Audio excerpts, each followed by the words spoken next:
chapter 3, verse 1. Here we go. So then what advantage has the Jew? Paul obviously going to be faced with that question, as the Jews believed they were the insiders. They're God's chosen people. And he says, so what advantage has the Jew? Or what is the value of the circumcision? Much in every way. To begin with, the Jews were entrusted with the oracles of God, right? All the scriptures, guys, all the prophets, they all came right through the Jewish bloodline. Now, what if some were unfaithful? Does their faithlessness nullify the faithfulness of God? By no means. Let God be true, though everyone were a liar. As it is written, that you may be justified in your words and prevail when you are judged. See that, guys? Let God be true and every man a liar, as it was written, that you may be justified in your words and prevail when you are judged. And so he says, he's quoting one of the old prophets. It says, but if our unrighteousness serves to show the righteousness of God, what shall we say? See, he's questioning them with their own logic here, right? Well, if we're unrighteous, doesn't that just show that God is righteous, that we've got it right? Okay. So what shall we say? That God is unrighteous to inflict wrath on us? I'm speaking in a human way. By no means. For then how could God judge the world? But if through my lie God's truth abounds to his glory, why am I still being condemned as a sinner? So these would be natural questions you would ask. Well, hold on a second. If my lying proves that God is true, well, then how could I be condemned for being a sinner? And why not do evil so that good may come? As some people slanderously charge us with saying, their condemnation is just. So can you see, Paul has been faced with this. When you start talking about the goodness of God, how good God is, people are going to say, well, why don't we just go do bad stuff? And Paul's already being charged with that. He's saying, why not do evil that good may come? People already slanderously charge him with saying that. Their condemnation is just, is what he says. What then? Are we Jews any better off? No, not at all. For we have already charged that all, both Jews and Greeks, are under sin. As it is written, here comes a very famous biblical passage, guys. As it is written, none is righteous, no, not one. No one understands. No one seeks for God. All have turned aside. Together they have become worthless. No one does good, not even one. Their throat is an open grave. They use their tongues to deceive. The venom of asps is under their lips. Their mouth is full of curses and bitterness. Their feet are swift to shed blood. In their paths are ruin and misery. In the way of peace they have not known. There is no fear of God before their eyes. So Paul's quoting someone right there. Does anybody know who Paul was quoting? I don't know it off the top of my head. Thank you, Josh. I'm going to keep it going, guys. It says, now we know that whatever the law says, it speaks to those who are under the law. Why does it do it? Why does it do it, guys? So that every mouth may be stopped and that the whole world may be held accountable to God. For by the works of the law, no human being will be justified in his sight, since through the law comes the knowledge of sin. Do you guys see how the law is a death sentence? The law is bad news. That's a controversial line to say, by the way, in some circles. It says, whatever the law says, it speaks to those who are under the law. And it says it so that everyone will shut up and understand that they are going to be held accountable to God. It says that for by works of the law, no human being will be justified in his sight, since through the law comes perfect behavior. Through the law comes salvation. No, through the law comes the knowledge of sin. Do you see the vicious cycle that law based living creates? So Paul is not leaving us right there. He says, but now the righteousness of God has been manifested apart from the law. Although the law and prophets bear witness to it, the righteousness of God through faith in Jesus Christ for all who believe. For there is no distinction, for all have sinned and fall short of the glory of God, and are justified by his grace as a gift through the redemption that is in Christ Jesus, whom God put forward as a propitiation by his blood to be received by faith. This was to show God's righteousness, because in his divine forbearance he had passed over former sins.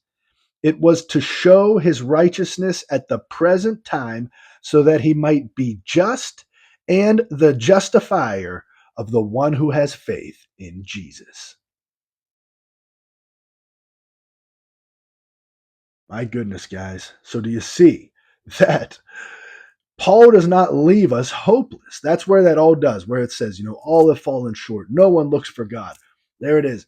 So he's saying basically the point of all of this is to show you that God is beautiful. He is righteous. And it says, now the righteousness of God has been manifested apart from the law. But he says, although the law and the prophets bear witness to it, so they do bear witness to the righteousness of God, the righteousness of God through faith in Jesus Christ for all who believe. And here's where he breaks it down, guys. For there is no distinction, for all have sinned and fall short of the glory of God, and are justified by his grace as a gift. Let's not forget that part. Through the redemption that is in Christ Jesus, whom God put forward to be received by faith. Let me check out the Message version and see what he says, okay?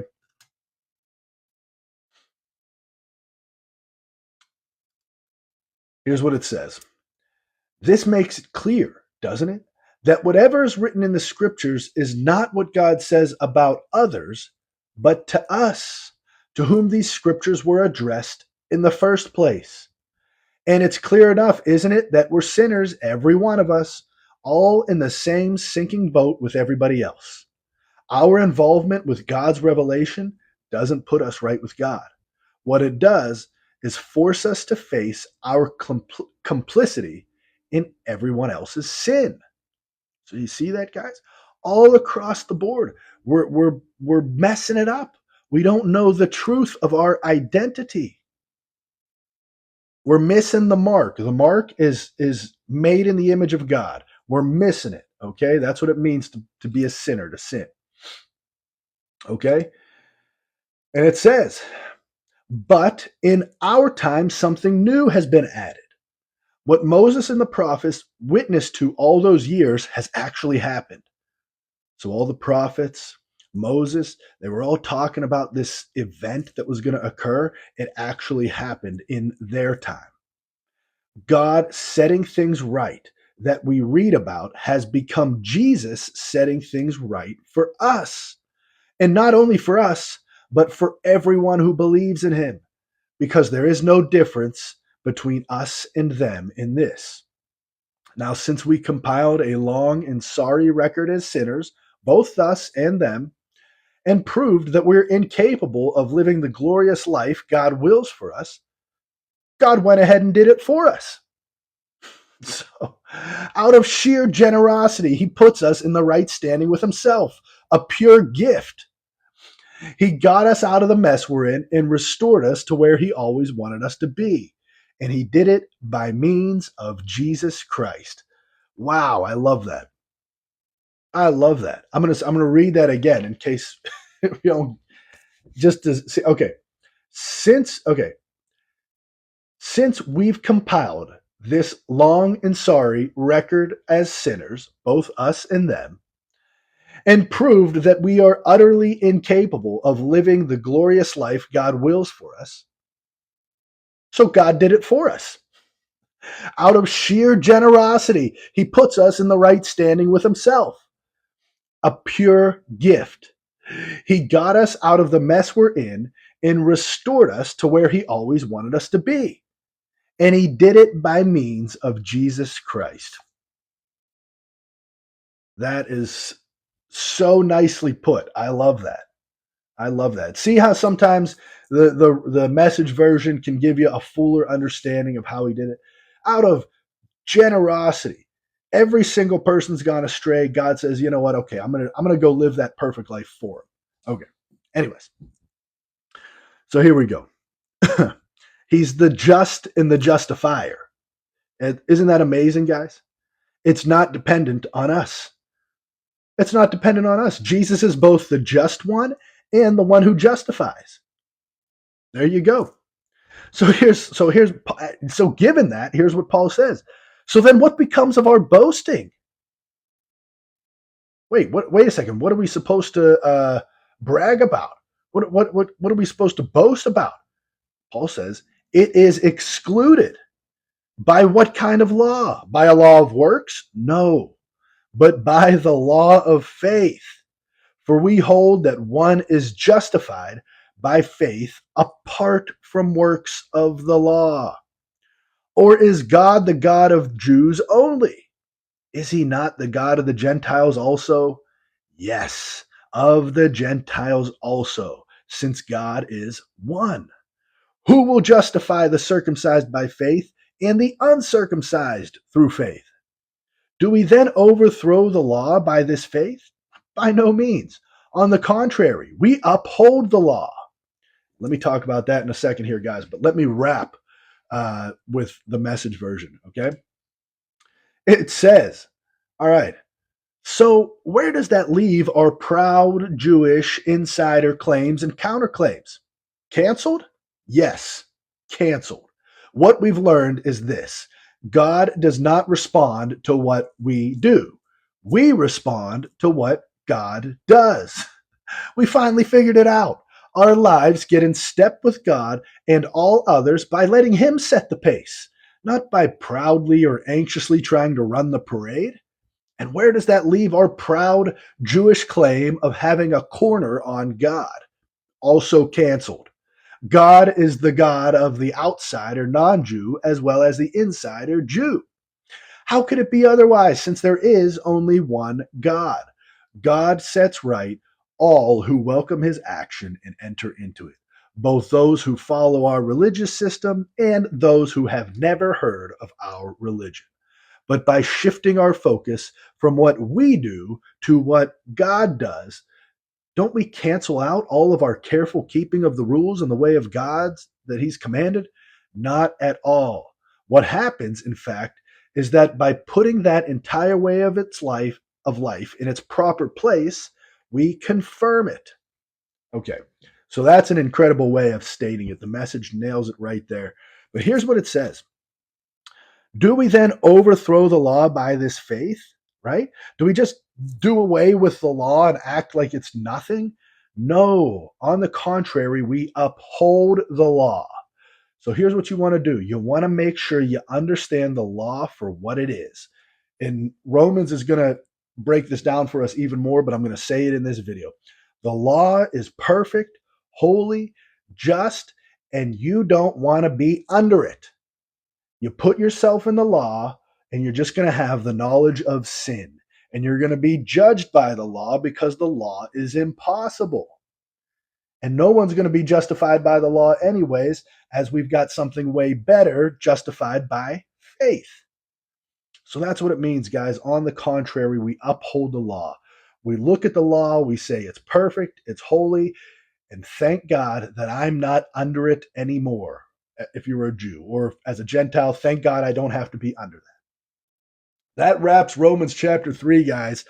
It is picking up such good stuff.